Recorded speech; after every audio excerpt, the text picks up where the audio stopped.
9, and then for me, apparently, if I disappear, it's obviously on a timer. That if I'm gone for too long, it just dies. But that's all I can assume.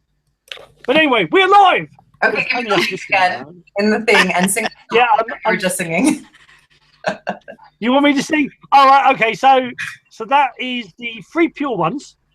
Is the Daoist. So the three pure ones is Qi and Shen, or mind, body, and spirit, and it's also the three Dantian. So it's physical vitality, emotional vitality, and spiritual vitality, and the three pure ones is also part of Kuan Yin. The in Buddhism, in Buddhism, she is the goddess. In Taoism, she's a princess or high priestess. Because they don't see, they don't have gods. Even though, even in Buddhism, is technically you are God, just like in Taoism. But the saying, and I like saying the Taoist saying in the Buddhist, the Chan Buddhist way, which is San Qin Jiao Su Ru Lian Jian Sun. San Qin Jiao Su Ru Lian Jian Sun. San Qin Jiao Su Ru Lian Jian Sun. But Bert says I'm tone deaf, so he always he's my band. He's my band guy. I'll best studio. So because we're going to do it in a demo, in a Qigong martial art demo, and he always says, "Boogie, you're tone deaf." So well, don't listen to him. I won't. Don't worry. So anyway, right. So we're back. Part we three. We are. Well, we've sort of done the original part 1. We'll patch that all together, and that will be part 1, and then this will be part 2. So, hello and welcome to Way of Mindful Consciousness part 2. So we've had a little bit of disjointed because my computer has been having a figari, which means for those who don't understand Irish sayings, my computer's been having a little bit of a figari, and so we've had to sort of mix and match the last show. So this show is the part 2, and well, is there anything we wanted to sort of just recap from the last show, Michelle or Michelle first? Is there anything you wanted to restate or recap? Well, for part 2, I feel like we should go into the readings because that feels like a good segue for sure. And for part 1, what did we talk about? We talked about Anne's work in spiritual business. We talked about aligning to our future selves and how do we align with our manifestations and those qualities. So if you haven't watched that, you should go back and give that a listen. It'll be in 2 clips.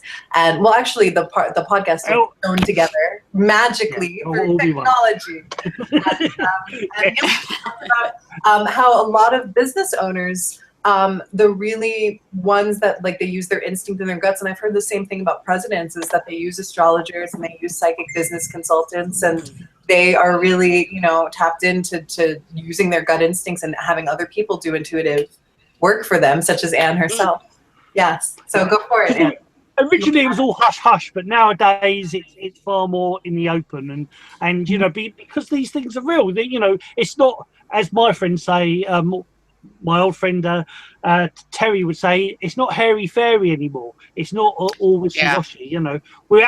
We can prove this stuff. Like quantum physics has done so much for the spiritual community because it's actually saying, well, actually, this is possible.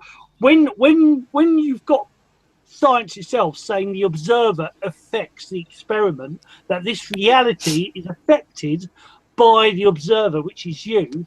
Absolutely. Yep. The world is your oyster. Absolutely. And it's what's interesting is these days it's like there's a lot of people in Hollywood consult me. My phone around 4:30 starts to ring, and that's when Hollywood wakes up, and they're quite dramatic when they phone me. But one of them a little while ago said to somebody, Anne's always right. She's just always right. I don't think I'm always right. But it just said to somebody, so it's not the odd little bit of guesswork. So if you're a business person and something consistently works for you, you will use it. It's just common sense to use it. It doesn't matter whether you think it's airy-fairy or not. You want the edge in business, you're a business person, you want to get ahead. If that person tends to tell you, however they're doing it, doesn't matter. They're getting the information. I was once working with somebody, they were in court, and they had a major court case that could have ruined them. And what they'd do is they'd run out, they'd speak to their lawyer, and the court case kept stopping and starting. They'd run out and they'd go, they've offered this and they've said that. And I'd be at the end of the phone, I'd pull out a few cards and just say, what their weak point is this, and what they're scared of is that. So if you offer them this, they'll concede on that. He kept running out. And in the end, his lawyer just said, everything you're coming in and saying is working. I'm a bit worried you're tapping phones because you know what the others are thinking. He couldn't get his head around that he might be consulting a psychic. And he went, no, it's my psychic. And the guy was really quite shocked. But you'd be surprised at how often this happens. Another Hollywood director, actually, he was talking to his lawyer, and he'd had this girl that he'd seen had been actually sending him bad energy. And he'd got really unlucky, had loads of things happen. And every so often he'd find something on his car where she'd done something a bit negative, like she once sent a negative tarot card stuck in his windshield. So all this crazy stuff happened. Anyway, talking to his lawyer, and he told him the whole story about how weird stuff has happened, lights would just turn on. He knew she was into sort of dark stuff, which none of us like. And his lawyer just sat back in the chair and went, oh, excuse me for my American accent, this is going to be terrible, I warn you up front. His lawyer sat back in the chair and just said, that is the maddest goddamn story I've ever heard. But a bit later, he kind of went back about a couple of other things, and the lawyer just went, can you phone your psychic? I don't know what our next move is. So after a while, they hear a few things, and they just go, this might work. When your chips are down, you give something a go, then they end up coming back. The other thing I was going to mention was I was speaking to a police officer a couple of years ago. I'd had some insight into something awful that had happened. And I told him that. I said, look, I phoned in and they took the details. But of course, it's a major crime case. It's lots of people are phoning in, the big incident desk. I said, so I don't know if mine went through. I said, what happens? And he said, we take psychics seriously. He said, what happens is we don't give you precedence. You'll be treated as any other witness, but we do make a note. And he said, quite a few of our detectives do actually consult psychics. So I used to have a couple of lady psychics come to me, and I kept saying to one of them, you're going to be crossing water every week. She went, well, why would I do that? I said, well, I don't know, but you're going to go cross water. It's almost as if you're commuting abroad and about a really old case, and it's going to be really important. She said, and she made me laugh because what she said was, she said, oh, I only do murder these days. She said, I don't teach her. Because I said, no, you're going to be working in a group. She went, no, I work on my own as detective and I only do murder. Anyway, she sat about 6 months later, she got asked to go out to Ireland to work on a really old case where they'd hit a wall of silence. And so she was traveling backwards and forwards. She'd come home of weekend, just fly backwards and forwards. So she told the other detectives out there, because there was a group of them, for some reason they particularly wanted this sorted. They wanted to solve this. And they actually clubbed together to pay for her to come and see me. They all put in a bit of money and said, go and get a taxi when next time you're back in England. Go and see her and see if she can give us some insight into solving the case. So it's quite interesting how what people you'd expect to be hard-boiled, actually really, they're often more open. I find policemen and soldiers, I don't think I've ever met one that hasn't had amazing experience, because they're living more in the primitive as we used to. They're living the primitive life. They're kind of living on their instincts. They have to know if danger's around the corner. That sixth sense that we used when we were more primitive, they're using it. So I've come across loads of cases of police just saying, I knew that person was lying. I knew it. I knew there was danger around that corner. That's when the sixth sense comes out. Of course, in our little squeaky clean lives these days, do we need that? We don't use it because we're not so aware. That's why when things go wrong, it absolutely floors us. So what happens is, how are we doing? Yep, we're all good. We're all set. We're ready to roll. So, yeah. So let's, if you don't mind, let's have a reading. Let's, Okay. what you want. Here's my cards. I just wanted to mention that it's good to have a call. You can tune in, but I find if I personally, if I go to somebody and they just use their intuition, it tends to be, you've got to know what they're talking about. I find cards can keep you on track. So we can say, let's look at that business deal. Let's look at that situation. We can actually pinpoint things and pull out cards to do with specifics, which is what I like to do with people. So cards can keep you on track. I mean, in the Middle East, they use sheep's entrails. It doesn't matter what you use. But having something, a pendulum is another great tool. My tool is cards. I absolutely love cards. So who am I reading for? Am I reading for you, Paul? I'll go on then. All right. I've got 2 packs of cards. These I've used forever. They're really old pack. Grand Tiller. I get through 3 packs a year because they get battered. But the only other pack I've ever worked with is the Osho Zen, and they're awesome. Anyone can work with them. Seriously, they're so straightforward to work with. The Osho Zen cards, you get a little book with it. And normally when I teach, I tell people to throw the book in the bin because it's full of gobbledygook, doesn't make any sense. But I get the room full of people to take out, open their new pack, get the book and throw it in the bin. But the Osho Zen comes with a book that actually tells you, it really makes sense. That this one, you can't get it wrong, really. Tra-la, big success. Can't get that wrong, can you? This is somebody meditating. There's loads of people in the background all yabbering away. And it's saying everyone's going to be trying to tell you what to do. Use your inner self. You know better. Each card is very easy to work with. So I'm going to pull out some of these first, young Paul, and see what's going on. Too much going on in your head. Both really got your head overloaded is the first thing. Far too much to think about. And that's very common these days. Can you see that? That's the head working. That'll affect your sleep if it continues. You'll start waking up. We're very overloaded these days. But you're somebody that will make things happen. So rather than let it churning in your head, you've got the fire in your belly to make it work. So that's why you got it when I said spiritual people can sit back waiting for the universe to deliver. They need to get off their butt. You get off your butt, you've got a fire in your belly. Now, an interesting one.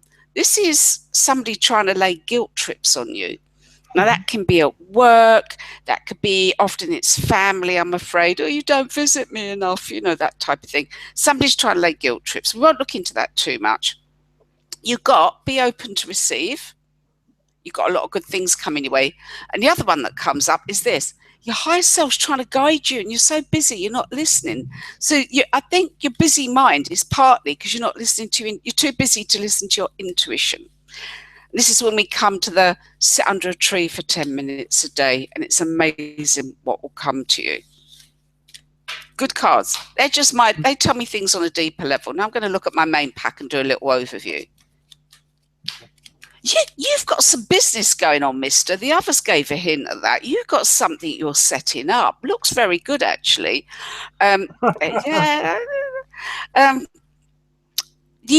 Just check anything to do with red tape, any legalities, anything where you might have to have permission for something is what I'm picking up on.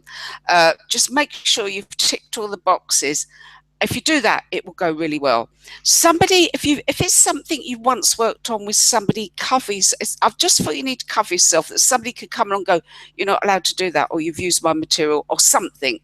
It's not going to be a major problem as long as you deal with it beforehand. It's more to do with somebody got a bit of a chip on their shoulder, as this can happen. You've got great cards for love, but I won't go digging into your personal life, but you've got some really good cards for love here. You're going to have a bigger profile.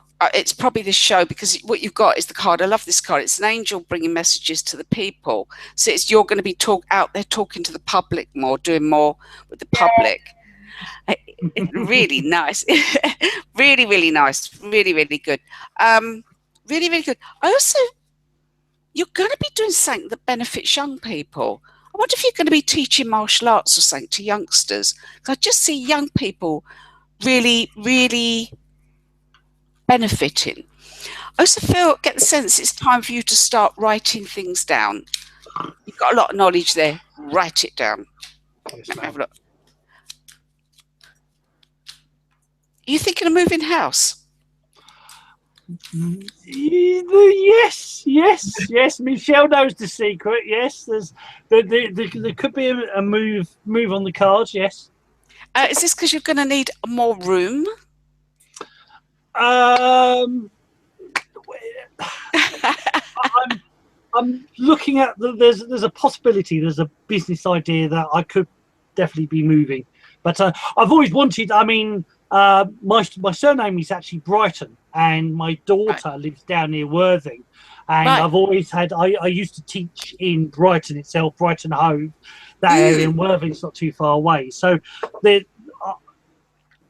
always that urge to go back to the coast again because I love the sea. The sea's my natural charger. I do qigong and whatnot, but there are. You've got the card of a young girl, so I should imagine you will be going back near your daughter. So I love the new business. I feel you're going to need space for it. I think one of the reasons you'll move is you'll be able to get a place with a bit of space. I feel like you're going to need space for the business. I feel you're going to want space around you. I just feel you're going to want to have a bit of space around you. I mean, ideally, I'd put you in a barn in the field, give you some space around you. I just feel you need that. And then you're going to need it.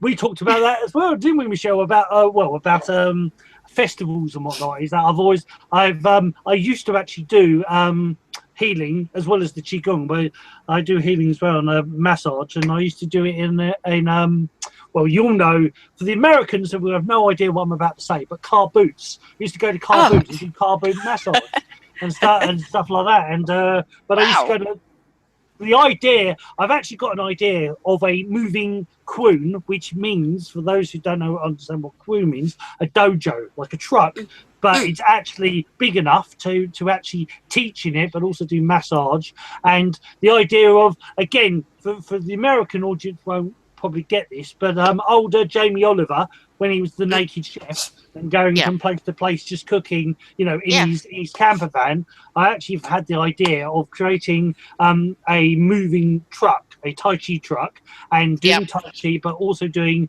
massage, having the chair, massage chair, as well as a massage sofa or bed, and going from festival to festival, place to place, doing it on YouTube as well, and going, so what, next week I'll be Bournemouth or here, or eventually next week I'll be here or somewhere else else. I might be in Italy. So that's the idea. That's the goal. It's just getting the funding in place and sorting. That's the side that needs to be sorted. But yeah, that's one of the ideas, and the whole big space. I've always wanted my own school, my own qigong and martial arts, because martial arts is part of it, but it's not the only thing. But anyway, please continue. I love it. Well, funny enough, it shows money coming your way, and it looks like the money might come from a woman. So maybe you got a rich lady showing up, or your good lady, or your good lady coming into fortune, because it looks like a lady with some money. Okay. I think that'd be great, and it wouldn't cost that much to set up. You could go and buy a big old lorry, couldn't you? Set it up. Luton in England, it's like the Luton van. I've already, in my head, because this is like, say, you've got the hairy fairy side, and then you've got the logistics side. I've already checked out the Luton vans with the old tailgate. I can easily set one of those up. Get a designer to actually make it look like a temple inside. Get friends who do the graffiti and whatnot to spray the outside to make it look like it's on a mystic mountain. And that, to make the wow factor, so it's not some dodgy bloke with a van and come into his van and do a massage. It'll actually look like a moving quoon, a moving dojo. That's the point. I love it. I think it's amazing. It's so original, and you would have to film it because that would be so cool. I just think it's amazing, and people would really be wanting you to come back, couldn't they? You got a lot of success around this. I think this is something you could really get going. I think it'd be brilliant for you. I think you could really do this. I think you can I also think filming it, people would want to watch where you're going, how you're received by different people. I think it's a brilliant idea. I definitely think it's one to run with, definitely. So I think there's going to be a lot of change. I think the move's going to be good for you.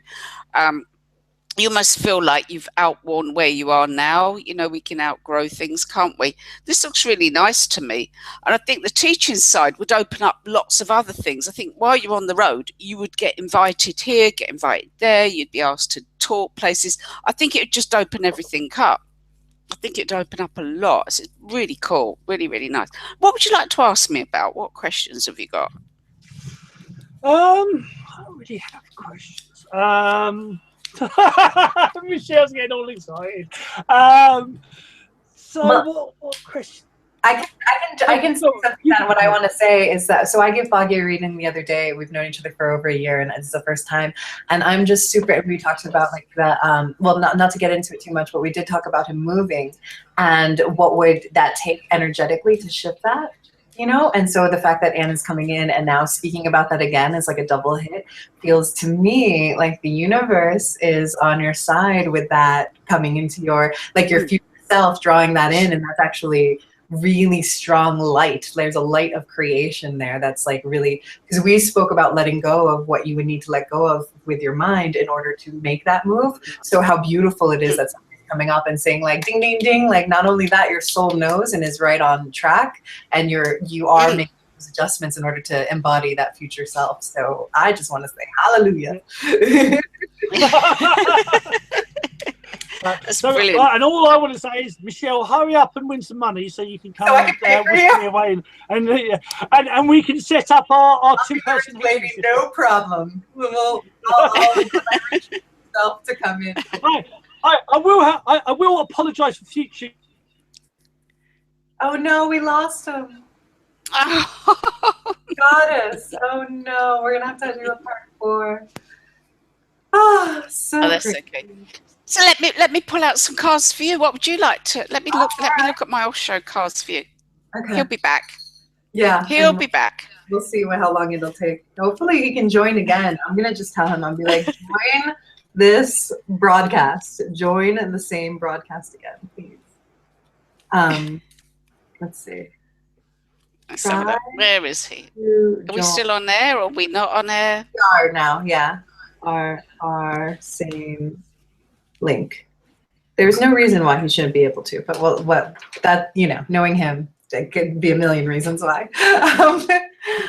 So for myself, yeah, do you want me to set an intention? I mean, for me, business for sure.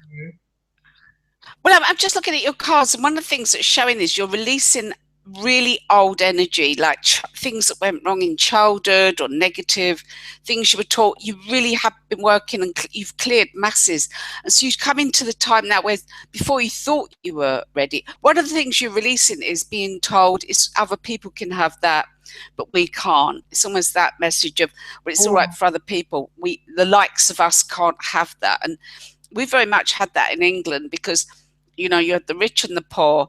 And my dad used to say, well, it's how the other half live, you know, as if it's not for us, as if we're not allowed to do well. So you're releasing a lot of old energy of not being allowed, or not for the likes of you. You're releasing all them old messages. And I feel like going back, it could have been grandparents were quite, they struggled, you know, back then they struggled, and they kind of kept that consciousness. And we certainly had that around us. You've got now that you're ready to bloom, you're ready to grow. One of the interesting cards, I love this card. It basically, and you can see it, it's just basically saying you've got these pillars of strength as you come into this new phase. The pillars of strength are that if you had situations now that you had years ago that daunted you, you'd walk it now. It'd just be easy because you're a different person. You've learned a lot. You can deal with things.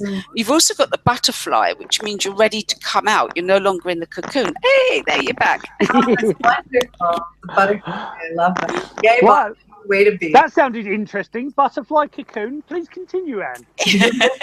Well, a butterfly's in a cocoon. If you come out the cocoon too soon, you'd fall to the ground. You get the butterfly card comes when you're ready to come out the cocoon. So you are really getting ready to take off. And have no doubt. Don't let any doubts get in your way. One little message. and this happens with people that are empaths, you can't carry other people. You can't get up that hill if you're carrying all those people and a chicken on your back. So you've got to kind of not carry people. You've got to get out there and just look after you a bit more.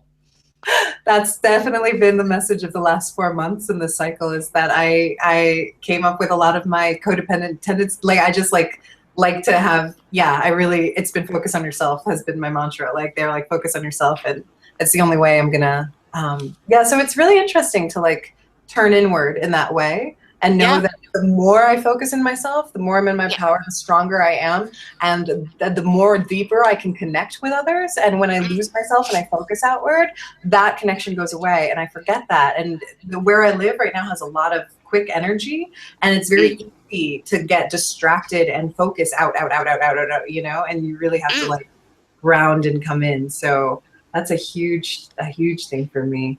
I think we all have to learn it at some point. My spiritual teacher said, what you're doing is you're propping these people up and you're propping them up, but the second you walk away, they're going to fall. You've got to let them fall and get themselves back up and get out there. Yes. Yeah. Don't take their responsibility away from them. So what we do is we give people the tools and leave it to them. They need to go and look after themselves. But it certainly is the time for you to step up now and take big steps forward, and allow yourself to have more money. This is the other thing that's shown up. Allow yourself to receive. What my spiritual teacher one day said to me is, you have to receive. For the next week, everything that's offered to you, you have to receive it.